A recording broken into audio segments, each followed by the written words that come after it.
भक्तों, क्या आपने कभी सोचा है कि कुछ लोग अचानक से रंक से राजा कैसे बन जाते हैं? उनके जीवन से दरिद्रता, दुख और कर्जा रातों रात कैसे गायब हो जाता है?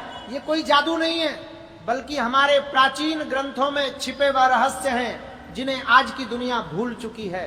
17 अप्रैल को वैशाख अमावस्या का वह महासंयोग बन रहा है जो पूरे 32 सालों बाद आया है।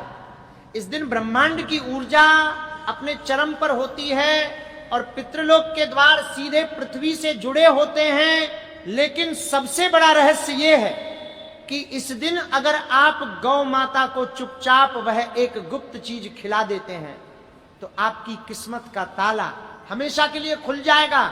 मैं आपको 3 ऐसी चीजें बताऊंगा जो इस अमावस्या पर गौ माता को खिलानी है, लेकिन ध्यान रहे जो तीसरी चीज है वो सबसे ज्यादा शक्तिशाली और रहस्यमयी है। अगर आपने पहली 2 चीजें खिला दी और तीसरी भूल गए तो आपको कोई फल नहीं मिलेगा। वह तीसरी चीज क्या है और उसे खिलाने का सही समय क्या है, ये आपको बीच में पता चलेगा। इसलिए एक भी शब्द मत छोड़ना, क्योंकि आधा ज्ञान हमेशा नुकसान ही कराता है। वैशाख अमावस्या को धर्म ग्रंथों में सतुवाई अमावस्या भी कहा जाता है। इस दिन पितरों की शांति और काल सर्प दोष के निवारण के लिए विशेष उपाय किए जाते हैं, लेकिन सबसे अचूक उपाय जुड़ा है गौ माता से। क्या आप जानते हैं कि गौ माता के भीतर 33 कोटि देवी देवताओं का वास होता है? उनके सींगों में ब्रह्मा और विष्णु, तो उनके माथे पर महादेव विराजमान होते हैं। जब आप अमावस्या के दिन गौ माता को कुछ अर्पित करते हैं तो वह सीधा ब्रह्मांड की सर्वोच्च शक्ति तक पहुंचता है। यह कोई सामान्य दिन नहीं है। इस दिन आपके द्वारा किया गया एक छोटा सा कर्म आपके जन्मों के पापों को काट सकता है। एक पुरानी कथा है जो गरुड़ पुराण के गुप्त अध्याय से जुड़ी है। एक समय की बात है, एक बहुत ही गरीब ब्राह्मण था। उस पर इतना कर्जा था कि उसके परिवार को कई दिनों तक भूखा रहना पड़ता था। एक रात उसे सपने में उसके एक पूर्वज ने दर्शन दिए और कहा कि वैशाख अमावस्या के दिन एक विशेष पेड़ के नीचे खड़ी गाय को एक खास चीज खिला दो। ब्राह्मण ने वैसा ही किया। अगले ही दिन राजा के सैनिक उसे ढूंढते हुए आए और उसे राज दरबार का मुख्य ज्योतिषी बना दिया गया। उसका सारा कर्जा समाप्त हो गया और घर में धन की वर्षा होने लगी। ये कोई चमत्कार नहीं था, ये उस गुप्त विधि का परिणाम था जिसे आज मैं आपके सामने खोलने जा रहा हूं। अब बात करते हैं उस पहली चीज की जो आपको इस 17 अप्रैल को खिलानी है। आपको सुबह जल्दी उठकर स्नान करना है। स्नान के पानी में थोड़ा सा गंगा जल जरूर मिला लें। इसके बाद घर की रसोई में जो सबसे पहली रोटी बनेगी वो गौ माता के लिए होगी। लेकिन रुकिए, ये कोई साधारण रोटी नहीं होनी चाहिए। इस रोटी के आटे को गूंदते समय उसमें थोड़ा सा सेंधा नमक और हल्दी मिलानी है। हल्दी गुरुग्रह को मजबूत करती है और भाग्य के बंद दरवाजे खोलती है। इस रोटी को अपने हाथों में लेकर मन ही मन अपने पितरों का ध्यान करें और अपनी परेशानी बताएं। ये रोटी आपकी परेशानियों को सोख लेगी। लेकिन सिर्फ रोटी खिलाने से काम नहीं चलेगा। ये तो बस शुरुआत है। जैसे किसी बड़ी बीमारी को जड़ से खत्म करने के लिए एक लंबी प्रक्रिया की जरूरत होती है, वैसे ही जन्मों जन्मांतर की दरिद्रता को मिटाने के लिए यह विधि पूरी करनी होगी। रोटी के बाद जो दूसरी चीज आपको खिलानी है वह है हरा चारा या पालक। लेकिन इसे खिलाने का एक नियम है। हरा चारा आपको किसी से खरीद कर नहीं लाना है, बल्कि कोशिश करें कि इसे एक दिन पहले ही घर में लाकर रख लें। जब आप गौ माता को हरा चारा खिलाएं तो उनके माथे को अपने दाहिने हाथ से सहलाएं। ऐसा करने से आपके शरीर की सारी नकारात्मक ऊर्जा, सारा स्ट्रेस और राहु केतु के बुरे प्रभाव गौ माता अपने अंदर समाहित कर लेती हैं। अब एक सबसे बड़ी चेतावनी, कई लोग अनजाने में एक बहुत बड़ी गलती कर बैठते हैं जिससे उनका भाग्य उदय होने की जगह और ज्यादा दुर्भाग्य में बदल जाता है। कभी भी गौ माता को सूखी या बासी रोटी मत खिलाना। और सबसे जरूरी बात, जब आप उन्हें कुछ खिला रहे हों तो कभी भी जूते या चप्पल पहनकर मत खड़े होना। नंगे पैर जमीन पर खड़े होकर ही गौ माता को भोजन अर्पित करें। पृथ्वी तत्व से जुड़े रहना बहुत जरूरी है। अगर आप ये गलती करते हैं तो आपकी पूजा खंडित हो जाएगी।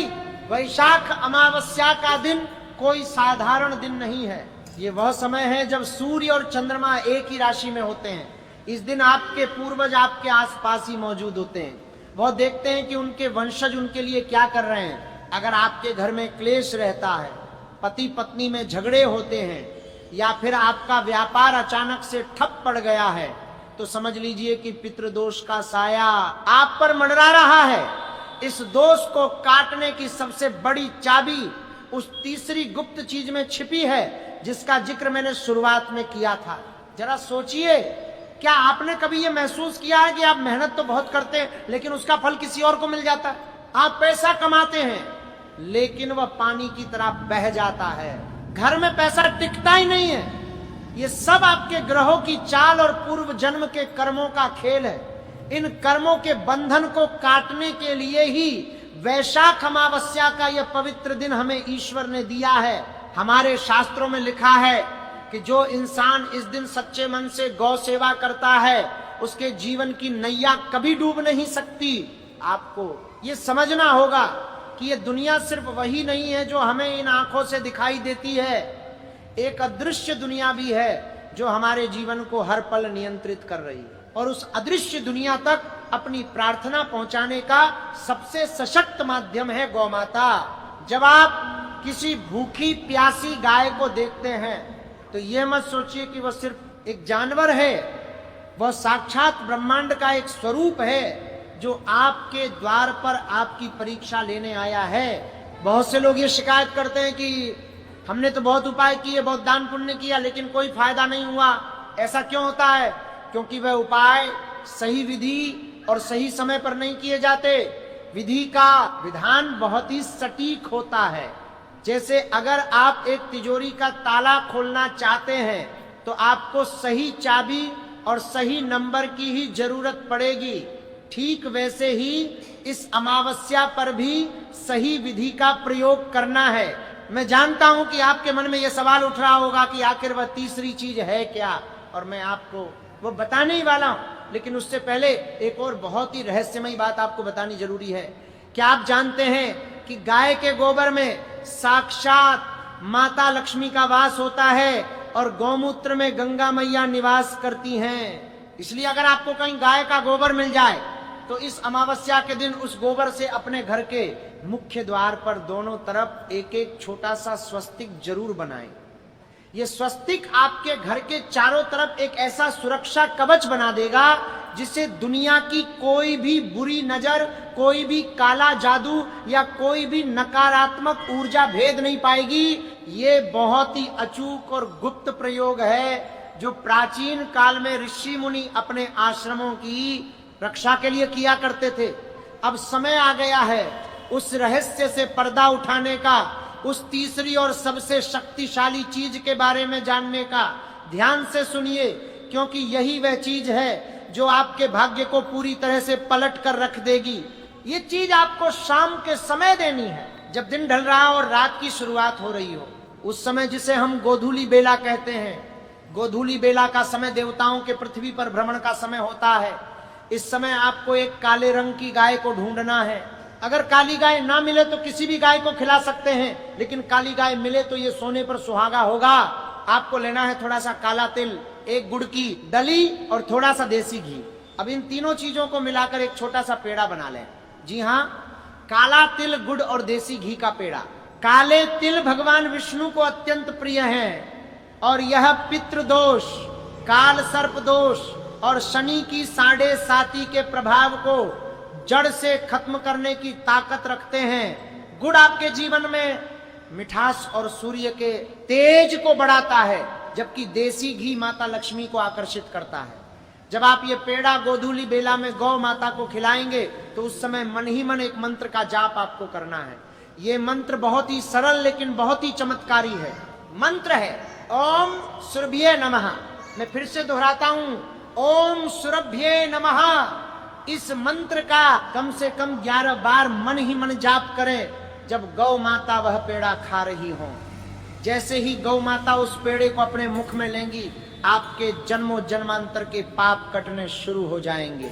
आपके पितृ जो अब तक आपसे नाराज थे वो तृप्त हो जाएंगे और आपको आशीर्वाद देंगे। आप खुद देखेंगे कि इस अमावस्या के बाद आपके जीवन में कैसे कैसे चमत्कार होने शुरू होते हैं। जो काम आपके सालों से अटके पड़े थे वह अचानक से बनने लगेंगे। जो पैसा आपका कहीं फंसा हुआ था वह खुद चलकर आपके पास आएगा। आपके घर में जो बीमारियां डेरा डाले बैठी थीं वह धीरे धीरे दूर होने लगेंगी। लेकिन यह सब तभी होगा जब आप इस उपाय को पूरे विश्वास और श्रद्धा के साथ आप करेंगे। और एक सबसे खास बात जिसका आपको विशेष ध्यान रखना है, जब आप गौ माता को वह पेड़ा खिलाकर वापस अपने घर की ओर आ रहे हो तो आपको एक बार भी पीछे मुड़कर नहीं देखना है। यह नियम बहुत ही कठोर है और इसका पालन करना अत्यंत आवश्यक है। पीछे मुड़कर देखने से उस ऊर्जा का प्रवाह टूट जाता है जो आपने अभी अभी अपने उपाय से उत्पन्न की है। सीधे अपने घर आए, अपने हाथ पैर धोएं और अपने घर के मंदिर में जाकर भगवान को धन्यवाद दें। उन्हें बताएं कि आपने अपना कर्म कर दिया है और अब आगे की डोर उनके हाथ में है। भगवान से प्रार्थना करें कि वे आपके सारे पापों को क्षमा करें और आपके जीवन में सुख शांति लाएं। अमावस्या के दिन आप वास्तु दोष को भी बिना कोई तोड़फोड़ किए ठीक कर सकते हैं। इसके लिए आपको गौ माता के चरणों की धूल का प्रयोग करना होगा। जब आप शाम के समय गोधूली बेला में गौ माता को वह पेड़ा खिलाने जाएं तो उनके खुरों से उड़ी हुई थोड़ी सी धूल एक छोटी सी पुड़िया में बांधकर अपने साथ ले आएं। इसे गोधूली कहा जाता है। इस धूल में इतनी सकारात्मक ऊर्जा होती है कि यह किसी भी प्रकार के वास्तु दोष को निष्क्रिय कर सकती है। घर आकर इस धूल को अपने घर के चारों कोनों में थोड़ा थोड़ा छिड़क दें। आप विश्वास नहीं करेंगे लेकिन अगले ही दिन से आपको अपने घर के वातावरण में एक अजीब सी शांति और सकारात्मकता महसूस होने लगेगी। क्या आपको लगता है कि यह सब सिर्फ अंधविश्वास है? नहीं, ये हमारे प्राचीन ऋषि मुनियों का वह विज्ञान है जिसे आज के आधुनिक युग में लोग समझने में असमर्थ हैं। हर एक क्रिया का एक गहरा अर्थ होता है। जब हम प्रकृति के साथ जुड़ते हैं, जब हम जीव जंतुओं की निस्वार्थ सेवा करते हैं तो हमारे शरीर के चक्र अपने आप संतुलित होने लगते हैं। हमारे अंदर की ऊर्जा ब्रह्मांड की ऊर्जा के साथ एक सुर में कंपन करने लगती है। और जब ऐसा होता है तो जो कुछ भी आप सोचते हैं, जो कुछ भी आप चाहते हैं, वह सब हकीकत में बदलने लगता है। अब आप खुद तय करें कि आपको अपना भविष्य कैसा बनाना है। क्या आपको वही पुरानी परेशानियों और दुखों वाली जिंदगी जीनी है या फिर आपको एक नई खुशहाल और समृद्ध जिंदगी की शुरुआत करनी है? अगर आप दूसरी जिंदगी चुनते हैं तो इस 17 अप्रैल की वैशाख अमावस्या को वह दिन बना लीजिए जो आपके जीवन का सबसे सुनहरा दिन बन जाए। आपके भीतर वह शक्ति है जो आपके भाग्य को बदल सकती है। बस जरूरत है तो उसे सही दिशा देने की, उसे सही समय पर जागृत करने की। और वह सही समय अब आ चुका है। तो उठिए और पूरी ऊर्जा के साथ इस उपाय को सफल बनाने में लग जाइए। सफलता आपके कदम चूमेगी और आपकी हर वह मनोकामना पूरी होगी जो आपने कभी अपने सपनों में भी नहीं सोची होगी। ये ब्रह्मांड का वो सत्य है जिसे नकार